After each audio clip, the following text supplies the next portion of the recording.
इस मूवी की शुरुआत में हमें एक जंग के 300 साल बाद का वक्त दिखाया जाता है। दरअसल ये सन 2563 होती है और इस टाइम से एग्जैक्ट 300 साल पहले एक जंग हुई थी जिसमें ये पूरी दुनिया डिस्ट्रॉय हो गई थी। वहीं हम एक स्पेसशिप को देखते हैं जो अपना कचरा नीचे जमीन पर फेंक रही थी। दरअसल वो स्पेसशिप कोई शिप नहीं थी बल्कि वो एक पूरी सिटी थी जिसमें लोग रहते हैं। नीचे हम एक डॉक्टर को देखते हैं जो इस कचरे से कुछ ढूंढ रहा था। उसे वहाँ एक रोबोट मिलता है। वो डॉक्टर उस रोबोट को स्कैन करता है जिससे उसे पता चलता है कि ये कोई आम रोबोट नहीं है बल्कि इसका आधा जिस्म रोबोट का है और आधा इंसान का। अब वो डॉक्टर उस रोबोट को उठाकर अपने घर लाकर उसे रिपेयर करने लगता है। वो डॉक्टर उस रोबोट को ठीक करते करते उसे एक नई रोबोटिक बॉडी दे देता है। फिर अगले दिन हम उस रोबोट लड़की को देखते हैं जो होश में आते ही अपनी बॉडी को देखने लगती है। वो अपनी नई बॉडी को देखकर काफी खुश हो जाती है। वो रोबोट लड़की अब उस डॉक्टर से मिलती है और वो डॉक्टर उससे पूछता है कि तुम कौन हो और तुम कहां से आई हो। वो लड़की कहती है कि मुझे तो खुद इस चीज का पता नहीं है कि मैं कौन हूँ। मुझे अपने बारे में और अपनी पिछली जिंदगी के बारे में कुछ भी पता नहीं है। फिर डॉक्टर कहता है कि कोई बात नहीं, तुम ये फ्रूट खाओ। वो डॉक्टर उस लड़की को कहता है कि जब तुम मुझे मिली तो तुम्हारी हालत काफी खराब थी, तुम्हारी सारी बॉडी डिस्ट्रॉय हो चुकी थी, पर हैरत की बात तो ये थी कि तुम्हारा दिमाग बिल्कुल ठीक था, यानी तुम जिंदा थी, इसलिए मैंने तुम्हें ऑपरेट करके ठीक कर दिया। अब चूंकि उस लड़की को कुछ नहीं था याद और इवन उसे अपने नाम का भी नहीं था पता, इसलिए वो डॉक्टर अब उसे बाहर लाकर अपनी दुनिया दिखाने लगता है। वहाँ वो लड़की पूरी सिटी को देखती है। वो सिटी को देख ही रही थी कि उसकी नजर उस फ्लाइंग शिप पर पड़ती है। अब वो लड़की उस डॉक्टर से पूछती है कि वो क्या है, जिसके रिप्लाई में डॉक्टर कहता है कि ये उड़ने वाला शहर यानी एक स्काई सिटी है। वो सिटी इस दुनिया से बिल्कुल हटके सिटी है। वहाँ के लोग और फैसिलिटीज हमसे काफी ज्यादा बेहतर हैं, क्योंकि जो भी अमीर होता है वो वहाँ जाके रहने लगता है और नीचे बच जाते हैं हम जैसे गरीब लोग। वो लड़की कहती है कि मैं भी उस स्काई सिटी में जाना चाहती हूँ, पर मुझे तो अभी तक अपना नाम भी नहीं पता। ये सुनकर वो डॉक्टर उसे कहता है कि आज से तुम्हारा नाम अलीटा होगा। अब ये नाम सुनकर वो लड़की काफी खुश हो जाती है क्योंकि उसे ये नाम काफी पसंद आ गया था। वो डॉक्टर अब अलीटा को कहता है कि जमीन पर ज्यादातर गरीब लोग उस फ्लाइंग सिटी के लिए काम करते हैं क्योंकि वहाँ पर काम और फैक्ट्रीज इस सिटी से काफी ज्यादा हैं। अब वो दोनों मिलकर एक रेस्टोरेंट में चले जाते हैं। वहाँ पर अलीटा की मुलाकात एक लड़के से होती है जो उसे एक बड़े से रोबोट के नीचे आने से बचा लेता है। वो उसे अपना नाम ह्यूगो बताता है। अब ह्यूगो जब अलीटा की स्पीड और रोबोटिक बॉडी को देखता है तो वो उसकी खूब तारीफ करता है।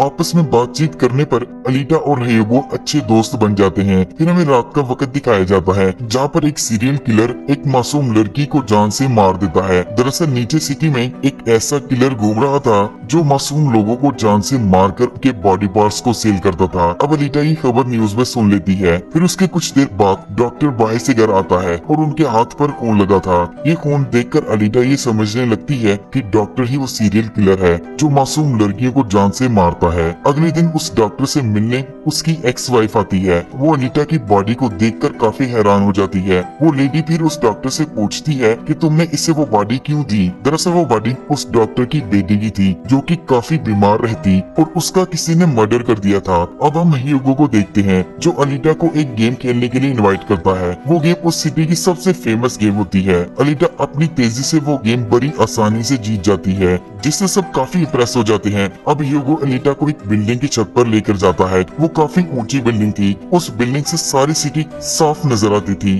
और यहाँ से वो स्काई सिटी भी काफी करीब लगती है। ह्यूगो वहाँ बताता है कि नीचे से ऊपर सामान जाने के लिए यहाँ बड़े बड़े पाइप्स लगाए गए हैं और देखना मैं किसी दिन इन पाइप्स के जरिए स्काई सिटी में चला जाऊंगा। अलीटा उससे पूछती है कि स्काई सिटी दिखने में कैसी है, जिसके जवाब में ह्यूगो कहता है कि इस बात का जवाब तुम्हें देना चाहिए क्योंकि तुम्हें जिस कचरे से उस डॉक्टर ने उठाया था वो स्काई सिटी का ही कचरा था। अब चूंकि अलीटा की याददाश्त चली गई थी इसलिए अलीटा को इस बारे में कुछ भी याद नहीं था। अब अगले दिन रात को डॉक्टर अपने घर से बाहर जाने लगता है जिसे अलीटा देख लेती है और उस डॉक्टर का पीछा करना शुरू कर देती है। वहाँ डॉक्टर एक बुरे रोबोट को मारने ही वाला था कि अलीटा आकर उसे रोक देती है। वहाँ हमें ये पता चलता है कि डॉक्टर कोई किलर नहीं है बल्कि वो एक वॉरियर हंटर है जो किलर्स को मारता है। ये बातें कर ही रहे थे कि वहाँ पर एक किलर आ जाता है और वो किलर बताता है कि मैं वही किलर हूँ जो सिटी में मौजूद मासूम लड़कियों को जान से मारकर उनके बॉडी पार्ट्स सेल करता है। वो किलर उन पर हमला करने ही वाला था कि अलीटा बड़ी तेजी से उस पर हमला कर देती है और अपनी फाइट के दौरान उसे वहीं पर जान से मार देती है। ये देखकर वहाँ पर एक और काफी बड़ा मॉन्स्टर जैसा रोबोटिक इंसान आ जाता है जो अलीटा पर हमला करना शुरू कर देता है, लेकिन अलीटा उसके हर हमले से बचकर उसका एक हाथ उखाड़ कर उसे काफी जख्मी कर देती है और वो अपनी जान बचाने के लिए वहाँ से भाग जाता है। अब वहाँ से अलीटा और वो डॉक्टर वापस जा ही रहे थे कि फिर से एक रोबोटिक लेडी उन पर हमला कर देती है, मगर इस बार फिर से अलीटा उससे फाइट करती है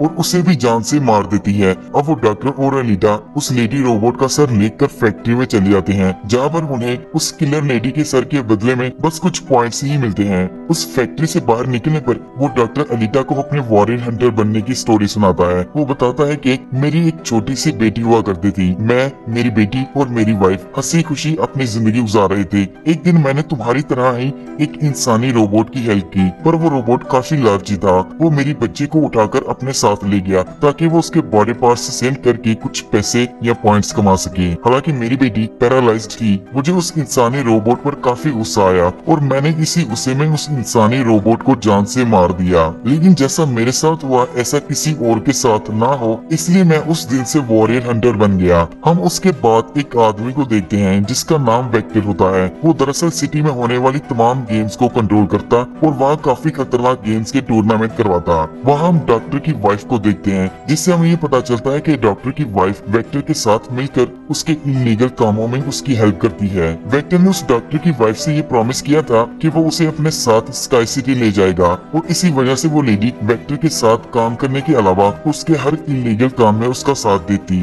फिर हम उस रोबोट को देखते हैं जिसको अलीटा ने मारा था। वो बड़ी बुरी हालत में उस डॉक्टर लेडी के पास आकर कहता है कि मेरा ये हाल अलीटा ने किया है, जिस पर वेक्टर गुस्से में आकर कहता है कि तुम एक छोटी सी बच्ची से पिटकर आ गए। वो रोबोट कहता है कि वो कोई छोटी सी बच्ची नहीं है, बल्कि उसकी छोटी सी बॉडी में बहुत पावर है। ये सुनकर वेक्टर उसे कहता है कि मैं तुम्हें न्यू बॉडी दे दूंगा, पर तुम्हें किसी तरह जिंदा या मुर्दा अलीटा को मेरे पास लाना होगा। अब हम ह्यूगो को देखते हैं जो अलीटा को एक गेम दिखाने के लिए ले जाता है। वहाँ अलीटा को पता चलता है कि इस गेम का विनर स्काई सिटी में चला जाता है और इसके बाद वहाँ वो दोनों काफी एंजॉय करते हैं। अब ह्यूगो अनीटा को एक 300 साल पुरानी डिस्ट्रॉय हो चुकी शिप को दिखाता है। अनीटा जब वो शिप को देखती है तो वो शिप उसे काफी इंटरेस्टिंग लगती है और उसे मजीद देखने के लिए अनीटा पानी में जंप लगाकर उस शिप के अंदर चली जाती है। अनीटा को उस शिप में एक काफी पुरानी मगर हाईटेक बॉडी मिलती है। अनीटा उस बॉडी को उठाकर डॉक्टर के पास ले आती है। वहाँ अनीटा उस डॉक्टर को कहती है कि ये बॉडी काफी एडवांस है, आप मेरी रोबोटिक बॉडी को इससे चेंज कर दें। मगर डॉक्टर उसे ये कहता है कि ये बॉडी काफी हाईटेक है, इससे तुम्हारे दिमाग पर भी असर पड़ सकता है, इसलिए मैं ये बॉडी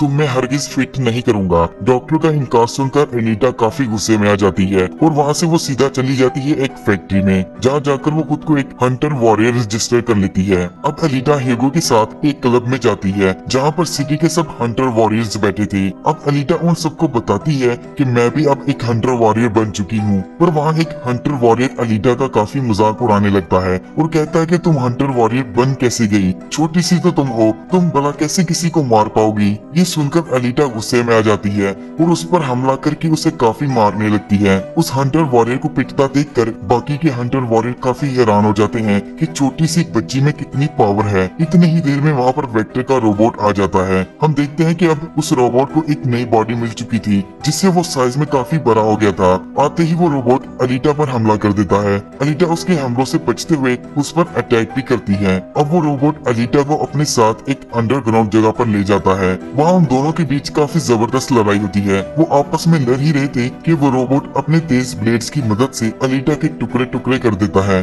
अपनी बॉडी के टुकड़े होने के बावजूद भी अनीटा उस रोबोट के सर में अपना एक हाथ घुसा देती है। इतने ही देर में वहाँ पर वो डॉक्टर आ जाता है जो उस रोबोट से लड़कर उसकी बॉडी को जला देता है। अब वो बड़ा रोबोट अपनी जान बचाने के लिए वहाँ से भाग जाता है। फिर वो डॉक्टर अनीटा की कटी हुई बॉडी को घर ले आते हैं। अब चूंकि उस डॉक्टर के पास अब कोई और चारा नहीं था, इसलिए वो अनीटा को वो वाली बॉडी दे देता है जिसे वो उस पुराने स्पेसशिप से लाई थी। अब अगली सुबह जब अनीटा को होश आता है तो वो अपनी न्यू बॉडी को देखकर काफी खुश हो जाती है, क्योंकि वो बॉडी काफी हाईटेक होने के बावजूद भी काफी पावरफुल भी थी। रात को अनीटा सीधा ह्यूगो के पास चली जाती है, जो उसकी न्यू बॉडी को देखकर काफी खुश हो जाता है और उसे देखकर वो काफी इम्प्रेस भी होता है। वहाँ ह्यूगो अनीटा को कहता है कि मेरा बचपन से उस स्काई सिटी में जाने का ख्वाब है, पर उस स्काई सिटी में जाने के लिए बस दो ही तरीके हैं। पहला ये कि तुम लोगों को मारकर उनकी बॉडी पार्ट्स को जमा करवा कर काफी सारे पार्ट्स बना लो, या दूसरा वो खतरनाक रेस जीत जाओ। इसके अलावा कोई और ऑप्शन नहीं है। ये सुनकर अनीटा उसे अपना दिल निकाल कर दे देती है और कहती है कि इसे तुम सेल कर लो,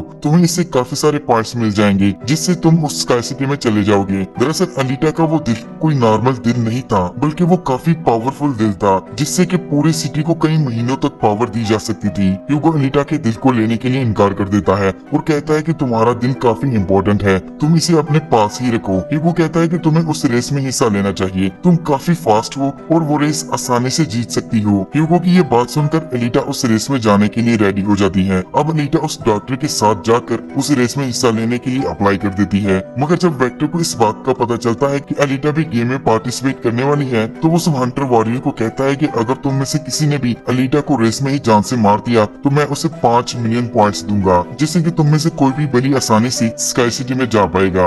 अब हम उस क्लब वाले हंटर वॉरियर को देखते हैं जो अनीटा से बदला लेने के लिए एक मासूम आदमी को मारकर ह्यूगो पर उसका इल्जाम लगा देता है। और अब चूंकि कंपनी की नजर में ह्यूगो एक किलर था, इसलिए उसके सर पर भी उसे मारने का एक बड़ा इनाम लग जाता है। दूसरी तरफ हम अनीटा को देखते हैं जिसने रेस में पार्टिसिपेट कर लिया था और वहाँ रेस शुरू होने वाली थी। अब रेस स्टार्ट होती ही है कि रेस में जितने किलर्स थे वो सब अनीटा पर हमला करना शुरू कर देते हैं। वहाँ अनीटा उन सबका मुकाबला करके उन्हें एक एक करके मारने लगती है। तभी अनीटा को ह्यूगो की कॉल आती है जो उसे बताता है कि उसके पीछे वो क्लब वाला हंटर वॉरियर पड़ा है और वो मुझे जान से मार देगा। इसलिए अनीटा उस रेस को छोड़कर ह्यूगो को बचाने के लिए निकल जाती है। अब अनीटा उस हंटर वॉरियर के पास पहुंचकर उसे काफी बुरा मारती है और ह्यूगो को उससे बचा लेती है। तभी पूरी सिटी में ये दिखाया जाता है कि ह्यूगो अब एक किलर बन चुका है और उस पर 30,000 पॉइंट्स का इनाम था, यानी जो कोई भी उसे मारेगा उसे 30,000 पॉइंट्स मिलेंगे। ये देखकर वो हंटर वॉरियर ह्यूगो को अपनी तलवार से मार देता है और देखते ही देखते ह्यूगो वहाँ पर मर जाता है। तभी वहाँ डॉक्टर की वाइफ आ जाती है जो अनीटा को कहती है कि हम ह्यूगो के सर को काट कर इसे रोबोटिक बॉडी देखकर अभी भी बचा सकते हैं। वहाँ हम देखते हैं कि वो डॉक्टर की वाइफ अब अच्छी हो गई थी क्योंकि वो अनीटा का साथ दे रही थी। वहाँ अनीटा अब ह्यूगो का सर काट कर सबको दिखाती है कि मैंने इस किलर को मार दिया है,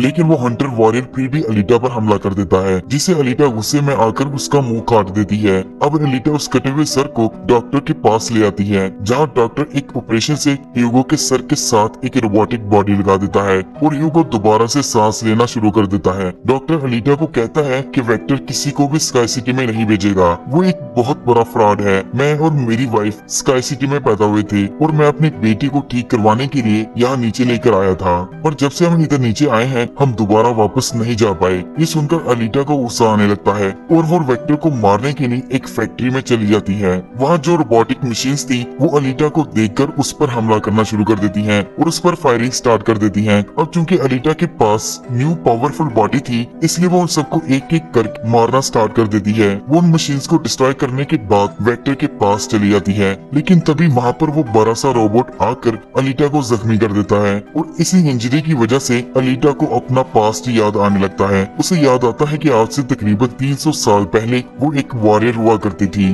पर उस स्काई सिटी ने उसके साथियों को मारकर उसकी बॉडी को भी डिस्ट्रॉय कर दिया था। यहाँ अनीटा को याद आ जाता है कि ये सब उसके साथ स्काई सिटी के मालिक ने किया था। जब अनीटा को ये याद आ जाता है कि ऐसा कौन कर रहा है तो वो खुद को हील करने लगती है। ये देखकर वो बड़ा सा रोबोट अनीटा पर अटैक कर देता है, लेकिन उस अटैक से बचकर अनीटा अपनी तलवार की मदद से उस रोबोट के 2 टुकड़े कर देती है। अब गुस्से में अनीटा वहाँ वेक्टर को भी जान से मार देती है। तभी अनीटा को डॉक्टर की कॉल आती है जो उसे बताता है कि ह्यूगो उन पाइप्स पर चढ़कर स्काई सिटी जा रहा है। इससे अनीटा भी उसके पीछे चली जाती है। वो ह्यूगो को रोकने की कोशिश करती है और वो कहती है कि हम स्काई सिटी में जाने के लिए कोई और रास्ता जरूर ढूंढ लेंगे। तभी स्काई सिटी का मालिक ये सब देख लेता है, इसलिए वो उन लोगों को ऊपर आने से रोकने के लिए उन पर एक वेपन छोड़ देता है। उस वेपन से अनीटा तो बच जाती है मगर ह्यूगो के टुकड़े टुकड़े हो जाते हैं और इससे वो नीचे गिरने लगता है। अनीटा उसे नीचे गिरता देखकर उसे पकड़ लेती है, मगर अनीटा से किसी तरह उसका हाथ छूट जाता है जिससे ह्यूगो नीचे गिर जाता है।